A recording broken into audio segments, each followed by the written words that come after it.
here, but I mean, is 60 really that old? Yeah, maybe. Yeah.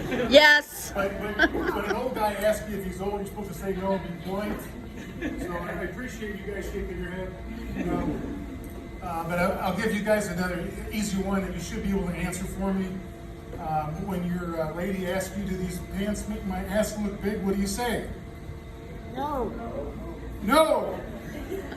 I was expecting a louder no on that one.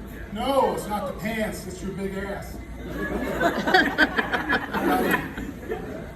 I'd like to tell you I've been married for 38 years. Give a shout out to my beautiful wife.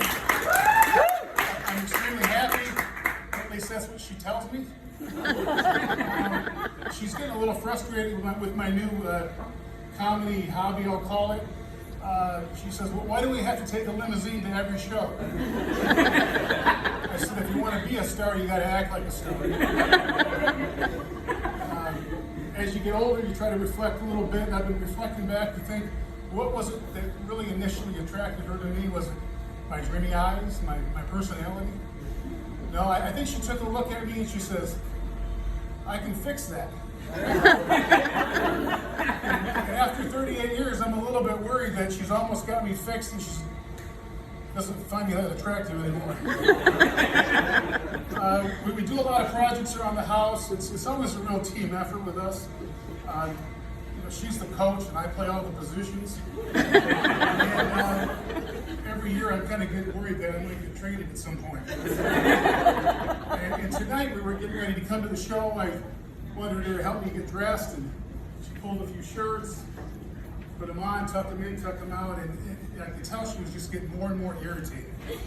And finally she just threw her arms up and left the room and she says, I can't do this. So apparently I've exceeded her ability to fix anything. One of the things I noticed at about the 20-year mark in my marriage, I couldn't swear anymore. No matter how hard I tried, I said, frick,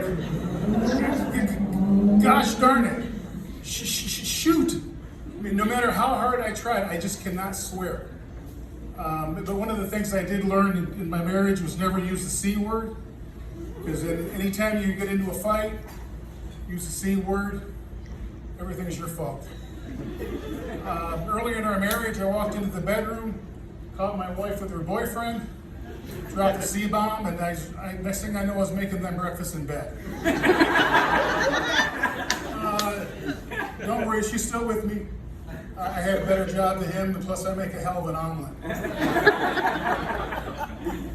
For about 30 years of my marriage, I dealt with the PMS. And for the last 4 or 5 years, I've been kind of dealing with menopause. Fuck, I miss PMS.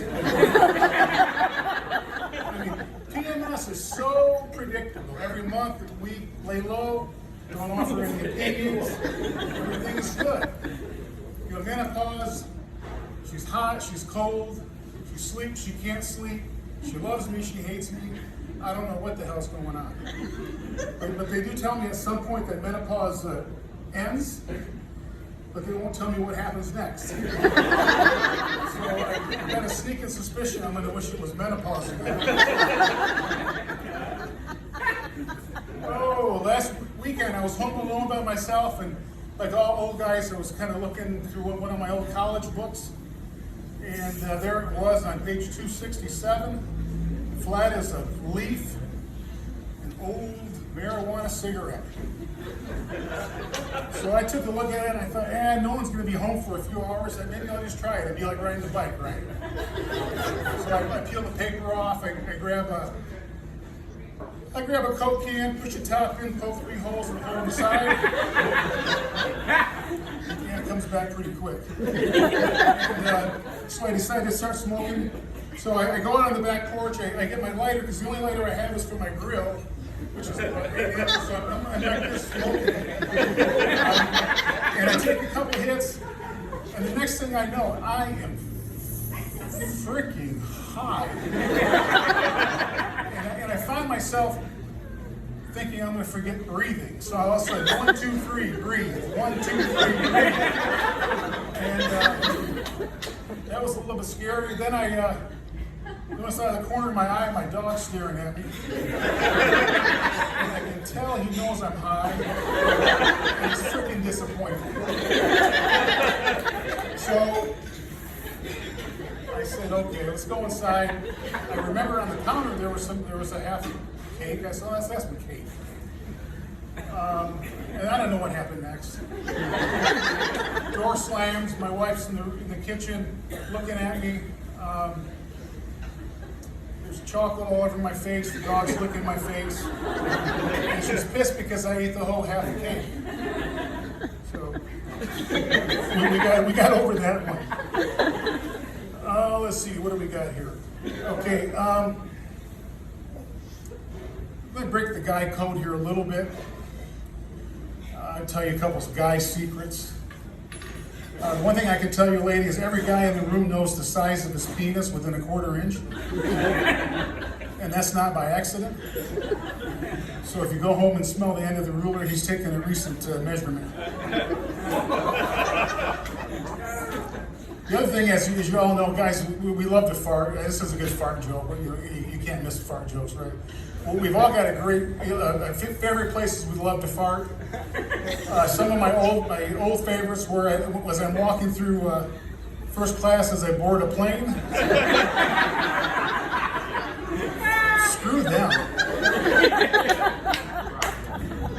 Going up an escalator. Because by the time they notice that I'm long gone. And my old favorite here, anywhere close to my wife's face. No, that's passive aggressive. I get it. You know, they say 86% of men are passive aggressive.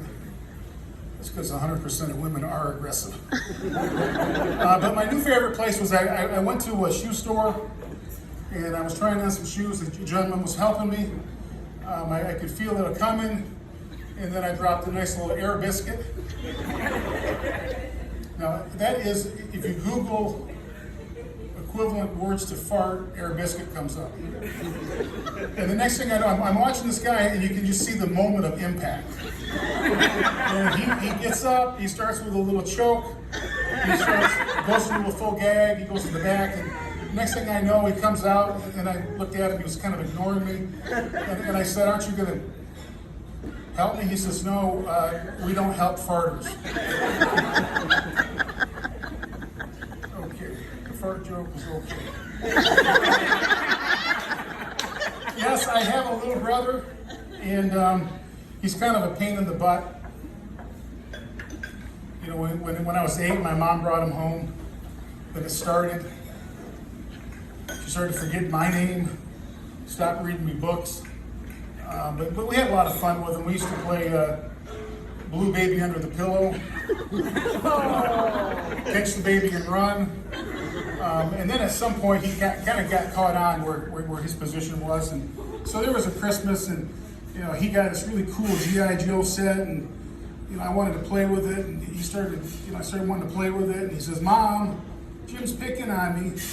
And so I got smacked, and he turned around, looked at me, and he says, go play with your Lincoln Logs. And that's it. Thanks, guys. Here